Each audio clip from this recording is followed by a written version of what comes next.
खास बात इंडिया में आपके प्यार को हम करते हैं सलाम। हमने आपके लिए शुरू किया है राजनीतिक चर्चा का दौर।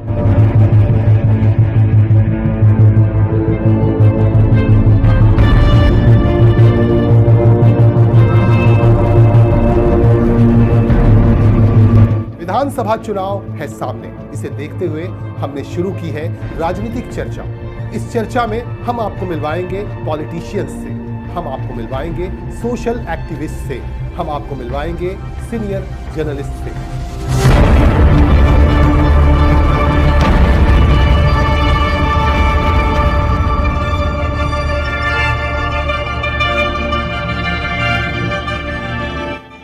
हम जानेंगे उनके विचार, वो क्या कहना चाहते हैं। हम उनसे हर बात जानने की करेंगे कोशिश, इसीलिए आप हमारे साथ बने रहें।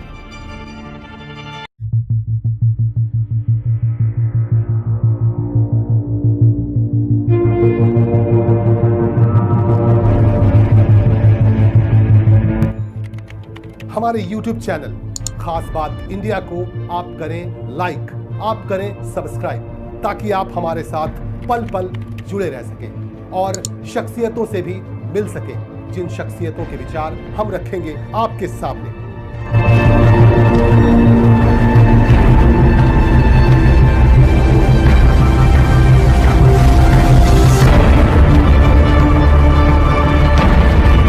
राजनीतिक चर्चा में आप रहें हमारे साथ, आप दें अपने सुझाव, हम करेंगे आपके हर सुझाव का स्वागत।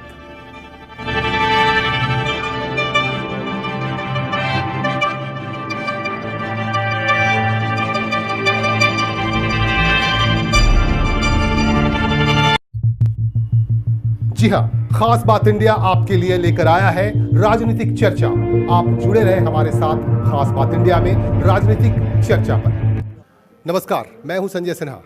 आप सबको आज मिलवा रहा हूं एक और शख्सियत से। ख़ास मुलाकात के तहत हमने आपको कईयों से मिलवाया और आज एक ऐसी शख्सियत जो काफ़ी सक्रिय है, चूँकि आपको पता है कि आने वाले 2021 में चुनाव होने जा रहा है पश्चिम बंगाल में, मगरबी बंगाल में, और इसकी तैयारियां काफ़ी ज़ोर शोर से चल रही हैं। हर राजनीतिक दल के लोग काफ़ी सक्रिय नज़र आ रहे हैं, चाहे पक्ष की बात करें या विपक्ष की बात करें। हर पार्टी के लोग अपने अपने तरीके से जनता को रिझाने में लग गए हैं। और इसी क्रम में अगर तृणमूल कांग्रेस की बात करें तो तृणमूल कांग्रेस की हम जो है यहाँ की मुख्यमंत्री और तृणमूल कांग्रेस की प्रधान ममता बनर्जी भी जो है लगातार लगी हुई हैं, खुद जा रही हैं, लोगों से संपर्क कर रही हैं। इसीलिए हम लोग उनको मुखिया मुख्यमंत्री भी कहते हैं। और उन्हीं के एक सिपाही के तौर पर यहाँ पे हैं पश्चिम बर्धमान ज़िले में युवा जो कमेटी है पश्चिम बर्धमान ज़िले में, तृणमूल कांग्रेस की यूथ कमेटी, उसके अध्यक्ष, उसके प्रधान रुपेश यादव जी आज हमारे साथ हैं और उनसे जानेंगे कि वो क्या करना चाहते हैं और वो क्या सोच रहे हैं, पार्टी को लेकर संगठन को कैसे मजबूत करना चाहते हैं, जो दुश्वारियां आ रही, जो मुश्किलें आ रही हैं, उसको कैसे दूर करेंगे। रुपेश जी, आपका बहुत बहुत स्वागत हमारे और आपके हमारे दर्शक ये जानना चाहते हैं कि आप चूंकि यूथ की जिम्मेदारी आप पे है, तृणमूल कांग्रेस ने आपको दी है, तो यहाँ किस तरह की रणनीति आपने बनाई है, किस तरह की योजना, कैसे आप खींचेंगे लोगों को, यूथ्स को?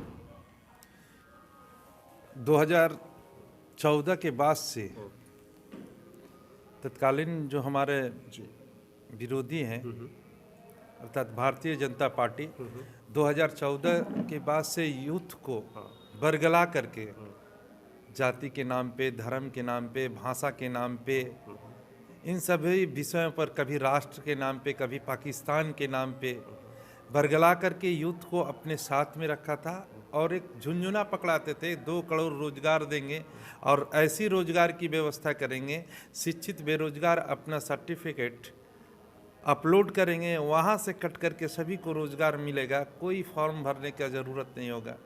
लेकिन आज 2014 से 6 साल बीत जाने के बाद ऐसा कुछ देखने को नहीं मिला। आज नौजवान ठगा महसूस कर रहे हैं और इन्हीं सभी बातों को जानकारी दे करके युवाओं को बतला करके कि आपके साथ जो छलावा हुआ है, जो ठगा गया है, ठगे गए हैं आप। इसीलिए आज एकमात्र दल तृणमूल कांग्रेस ही है जो युवाओं के लिए सोचती है, युवाओं के रोजगार के लिए सोचती है। तभी तो आज पूरे भारतवर्ष में जहां रोजगार की संख्या घट रही है, वहीं पश्चिम बंगाल में रोजगार की संख्या बढ़ रही है। ये पश्चिम बंगाल के लोग नहीं कहते, ये केंद्र सरकार की रिपोर्ट के अनुसार बढ़ रही है। अभी अगर पश्चिम बर्धमान की बात की जाए रुपेश जी, तो यहाँ भी बहुत सारी फैक्ट्रीज अभी बंद पड़ी हुई हैं। रोजगार के अवसर कहाँ मिल रहे हैं?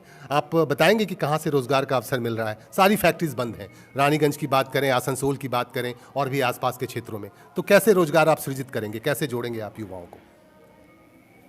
रोजगार सृजन, मैंने कहा कि रोजगार, जहाँ पर रोजगार की संख्या ग्राफ पूरे देश के लेवल पर कम हो रहा है, हर राज्य में घट रही है और पश्चिम बंगाल में बढ़ रही है। पश्चिम बंगाल में कारखाने लगाना केवल मात्र राज्य के जरिए नहीं हो सकता है, इसमें केंद्र सरकार का योगदान चाहिए और केंद्र सरकार की मंशा नहीं है कारखाने लगवाने की। तो आपको लग रहा है कि केंद्र इसमें किसी तरह का कोई सहयोग नहीं कर रहा है? केंद्र इसमें किसी तरह का सहयोग नहीं कर रहा है। केंद्र आज हम देख रहे हैं केंद्र सरकार हमारी देश की संस्थाओं को बेच रही है, निजी हाथों में बेच रही है। और कारखाने लगाना तो दूर, कारखाने केवल एक पक्ष राज्य से नहीं होगा, एक पक्ष राज्य से नहीं होगा, केंद्र को भी दोनों पक्षों को मिलकर ही तभी बड़े कारखाने लग सकते हैं। और रही सवाल रोजगार की बात, तो हमारी सरकार, पश्चिम बंगाल की सरकार, माटी मानुस की सरकार, आप देख रहे होंगे इनके ओहदे, इनके इख्तियार में जितना पड़ता है, आज एक एक थाने में सीपीवी के रूप में, वॉलेंटियर पुलिस के रूप में, ग्राम पंचायतों में इस तरह के कई एक नियोग है जो लाखों की संख्या में पूरे पश्चिम बंगाल में रोजगार मुहैया कराए हैं, जो पश्चिम बंगाल के अहते में आते हैं। दूसरे तरफ केंद्र की सरकार रोजगार तो खा ही रहे हैं, रोजगार समाप्त कर रहे हैं। मुझे अफसोस होता है कि नौजवान अपने मोबाइल के जरिए इस सरकार को दिल्ली में लाई थी और आज सबसे ज़्यादा ठगा हुआ नौजवान ही है। तो इस बार क्या है जो स्थिति है, चूंकि आप देख रहे हैं कि भारतीय जनता पार्टी भी अपनी तरफ से पूरी ऊर्जा उसने झोंक दी है। गृह मंत्री को यहाँ की मोर्चा संभालनी पड़ी, वो खुद आए और खुद मोर्चा संभाल रहे हैं और यहाँ लोगों को भेजा जा रहा है। तो ऐसे में क्या आपको लगता है कि युवाओं को आप अपनी तरफ से फिर से खींच पाएंगे? देखिए, गृह मंत्री यहाँ आए और आने के बाद आपने देखा होगा कि एक तरह से नाटक, कैसा नाटक आपने देखा कि एक आदिवासी के यहाँ गए और आदिवासी का हाल चाल जानने के लिए, वो कैसे स्थिति में रहते हैं ये जानने के लिए वो आदिवासी के घर गए। लेकिन अगर हम अपने खुले आँख से देखें तो आदिवासी के घर में गए और वहाँ पर वो भोजन क्या करते हैं, पोस्तों का सब्जी, रसगुल्ला, और उनका आदिवासी का जो घर होता है एकदम सैनिटाइज किया हुआ, रंगाई पुताई के साथ होता है। अगर आदिवासी का हाल चाल जानना था, जिस तरह हमारी नेत्री 2009 में जानी थी कि आदिवासी अमलासोल के लोग किस तरह से पिपड़े का, चींटी का अंडा खा करके जीवन व्यतीत करते हैं, और वहाँ से हमारी नेत्री ने आदिवासियों में सुधार लाया और आज जंगल महल इलाका सुधरा हुआ है। ठीक उसी तरह से हमारे गृह मंत्री आए थे आदिवासियों का हाल चाल जानना, तो रास्ते में गुजरते हुए किसी आदिवासी घर में ढुकना चाहिए था और आदिवासियों का ट्रेडिशनल फूड जो उनका भोजन होता है वो ग्रहण करना चाहिए था। तब उनको समझ में आता कि आदिवासी किस तरह से जीवन व्यतीत करते हैं। लेकिन उन्होंने एक सजाया हुआ और 2 दिन पहले आदिवासी के घर को सैनिटाइज करवाए, रंगाई करवाए, पुताई करवाए और बाहर से खाना ला करके रसगुल्ला और पोस्तो खाए। ये कहाँ से आदिवासियों का हालचाल जानने के लिए गए? तो इस नाटक को युवा समाज समझ रही है और इसी कारण आज युवा समाज तृणमूल कांग्रेस की तरफ आ रही है। और हम देखें, बीते दिन आपने भी देखा होगा कि खुद भारतीय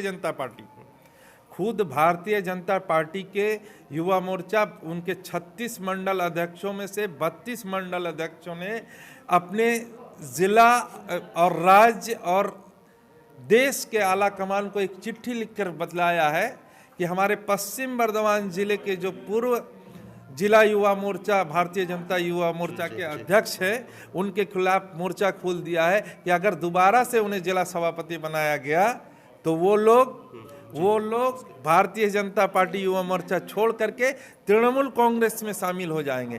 तृणमूल कांग्रेस में शामिल हो जाएंगे, ये केवल साधारण बात कहने की नहीं है। आज भी वो लोग भी समझते हैं कि सबसे स्वच्छ दल और पवित्र दल है तो तृणमूल कांग्रेस है, इसीलिए तो तृणमूल कांग्रेस में शामिल होने की बात कहते हैं। जी, इन्होंने कहा है कि बहुत पवित्र दल है तृणमूल कांग्रेस। एक बात और पूछूंगा रुपेश यादव जी, आपके दल से भी हमारे पास जो खबरें आ रही हैं, गुटबाजी बहुत चरम पे पहुंच गई है, पता नहीं इस तरह खबरें लगातार हमें मिल रही हैं, आप इसको लेके क्या कहना चाहेंगे, इसे कैसे दूर करेंगे? गुटबाजी दल में है नहीं, दल के सारे लोग मतभेद होता ही है, एक परिवार में रहने से तो इसको कैसे दूर करेंगे, इस मतभेद को कैसे आप दूर करेंगे? इस मतभेद को दूर करने के लिए घर का मुखिया सब समय आगे आता है, हमारे दल के मुखिया भी सब समय आगे आए हैं और आप देख रहे हैं कि जिले में मतभेद बहुत हद तक समाप्त हो चुकी है। जी। तो आपको लगता है कि इलेक्शन के पहले तक ये सारा मतभेद खत्म हो जाएगा और लोग पूरी तरह से आपके साथ होंगे? एकदम मतभेद खत्म हो चुका है, सारे लोग इकट्ठा मिलकर के एक साथ मिलकर के हम लोग काम करेंगे। हम लोग पश्चिम बंगाल की जनता के लिए काम करेंगे, पश्चिम बर्धमान के नौजवानों के लिए काम करेंगे। यहाँ पे जो अभी कहे ना किसे बांग्ला को गुजरात बना देंगे, जी, गुजरात बनाने की बात हुई थी, गुजरात बनाने की अभी गुजरात बनाने की बात हुई थी। तृणमूल दिलीप घोष ने कहा था कि गुजरात के तौर पे मॉडल के तौर पे हम लोग इसको बना देंगे, बांग्ला को गुजरात बना देंगे, यही कहते हैं। लेकिन हम लोग तृणमूल युवा कांग्रेस कहते हैं बांग्ला को हम लोग गुजरात नहीं बनने देंगे, क्योंकि बांग्ला लुटेरों का राज्य नहीं है, यहाँ नोबेल जयी का राज्य है। यहाँ पर पूरे भारतवर्ष में सबसे ज्यादा नोबेल पाने वाला व्यक्ति यहाँ पे हैं। यहाँ पे बांग्ला में सबसे ज़्यादा स्वाधीनता संग्राम के सेनानी हैं। यहाँ पे गुजरात के तरह नीरव मोदी और कौन कौन क्या क्या मोदी है जो केवल लूट का ही काम किए हैं। तो बांग्ला को लुटेरा नहीं बनने देना है, बांग्ला को उसी मेधा के जगह में रखना है जहाँ के लोग नोबेल जयी कर सकें। बांग्ला को वही सोनार बांग्ला रहने देना है। वो सोनार बांग्ला बनाने की बात करते हैं, सोनार बांग्ला तो है तभी तो यहाँ के लोग स्वाधीनता संग्राम में सबसे अग्रसर भूमिका निभाए, तभी तो यहाँ के लोग नोबेल पुरस्कार सबसे ज़्यादा जीते हैं पूरे भारतवर्ष में।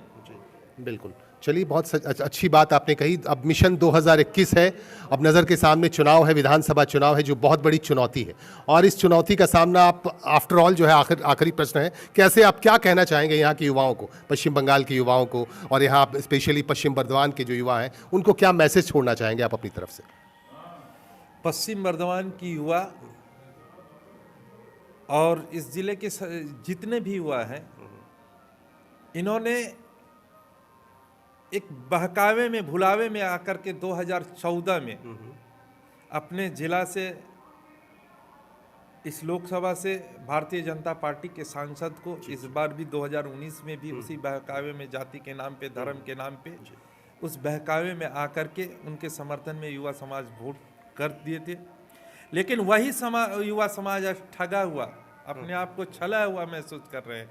जब वो घर से बाहर निकलते हैं तो उनके पास कॉलेज पास आउट होने के बाद, कॉलेज के ज़माने में तो वो फेसबुक और व्हाट्सएप के माध्यम से बीजेपी को समर्थन कर दिए, एमपी महोदय जीत गए। लेकिन कॉलेज पास आउट होने के बाद जब उनके ऊपर जिम्मेदारी आती है कि अपने घर परिवार का भी निर्वहन करना है, तो रोजगार नहीं है।